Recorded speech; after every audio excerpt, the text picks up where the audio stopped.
नमस्कार, कैसे हो आप लोग। I hope you are doing well. और आज और एक इंटरेस्टिंग टॉपिक पे आए हैं और ये चीज आपके ट्रेडिंग, इन्वेस्टमेंट और आगे करियर इन्वेस्टमेंट के लिए भी बहुत यूजफुल है। तो ध्यान से देखना, और जिन्होंने सब्सक्राइब नहीं किया है और बेल आइकन नहीं दबाया, और बेल आइकन दबा दे ताकि यूजफुल इन्फॉर्मेशन आपको मिलती रहे। अभी हम बात करते हैं इस टॉपिक के ऊपर। तो मैं जो बात कर रहा हूं, मैं बात कर रहा हूं बेंचमार्क टॉपिक के ऊपर। अब बेंचमार्क क्या है, क्यों बेंचमार्क जरूरी है समझना, और इससे आपको फायदा क्या हो सकता है। इसके बाद आपको आइडिया आएगा कि आप जब भी स्टॉक मार्केट में या तो किसी भी रिस्की इंस्ट्रूमेंट में इन्वेस्ट कर रहे हो, उसका प्रपोर्शन कैसे निकाले कि ये इसने अच्छा रिटर्न डिलीवर किया है या खराब रिटर्न डिलीवर किया है। मान लो आपने ऐसी जगह इन्वेस्टमेंट किया है जो रिस्की है और अच्छा रिटर्न डिलीवर कर रहा है, बट अच्छा रिटर्न डिलीवर कर भी रहा है कि नहीं वो कैसे पता चलेगा आपको।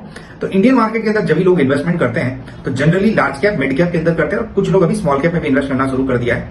तो उसका अब प्रमाण कैसे निकालोगे कि इसने अच्छा रिटर्न डिलीवर किया है। तो यहां पे काम आता है बेंचमार्क का।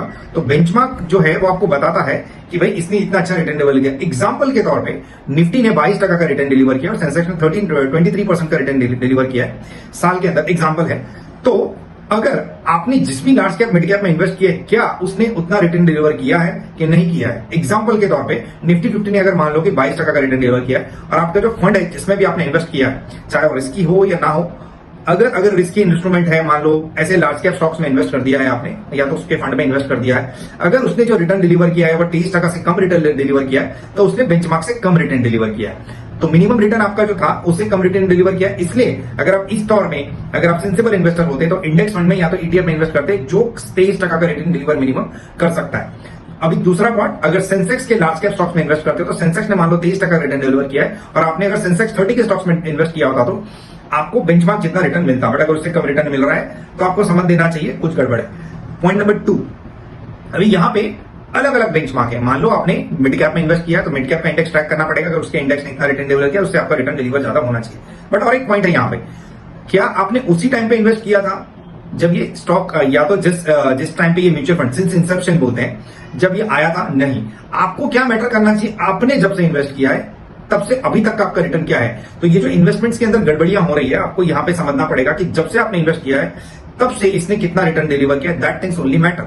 बट ये जो प्रोपोर्शनेट जो बेंचमार्क बता रहा हूं ये वाई बेसिस के ऊपर होता है। तो एक साल में जो रिटर्न डिलीवर किया है वो आपको मैटर करेगा बेंचमार्क के हिसाब से।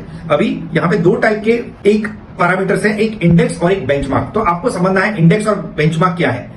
अभी इंडेक्स क्या बताता है, इंडेक्स आपको बताता है कि पर्टिकुलर सेक्टर का परफॉर्मेंस कैसा है, और ये बेंचमार्क बताता है कि ओवरऑल सेक्टर का परफॉर्मेंस कैसा है। तो ये जो कॉमन डिफरेंसेस है आपको समझने पड़ेंगे, अनकॉमन डिफरेंसेस।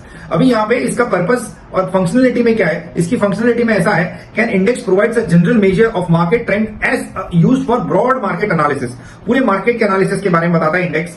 और यहाँ पे जो बेंचमार्क है वो आपको पता है, benchmark index has a more specific role in evaluating investment performance against the relevant market in a sector. मतलब आप समझ जाओ कि दोनों के बीच में क्या डिफरेंस है। आपको बेंचमार्क के बारे में ध्यान से समझना पड़ेगा और इंडेक्स के बारे में भी समझना पड़ेगा, क्योंकि सब लोगों के इन्वेस्टमेंट अलग अलग है, तो ट्रेजेक्टरी भी अलग अलग होगी। अभी यहां पे आपको बहुत सारे स्पेसिफिकेशन है और इसी के हिसाब से आपको इन्वेस्टमेंट के क्राइटेरिया डिसाइड करने पड़ेंगे कि मुझे क्या देख के इन्वेस्टमेंट करना है, और मेरा सेंस ऑफ ह्यूमर क्या बोल रहा है। क्या ये इतना रिटर्न मिनिमम डिलीवर किया तो क्या मेरा फंड इतना रिटर्न डिलीवर कर सकता था। अगर नहीं कर सकता तो आपके फंड मैनेजर्स का पूछो कि क्यों इस तरीके से मेरे रिटर्न कम आ रहे हैं। और अगर ये यूजफुल आपको इन्फॉर्मेशन लगी हो तो आगे शेयर करना और सब्सक्राइब करना। Thank you very much.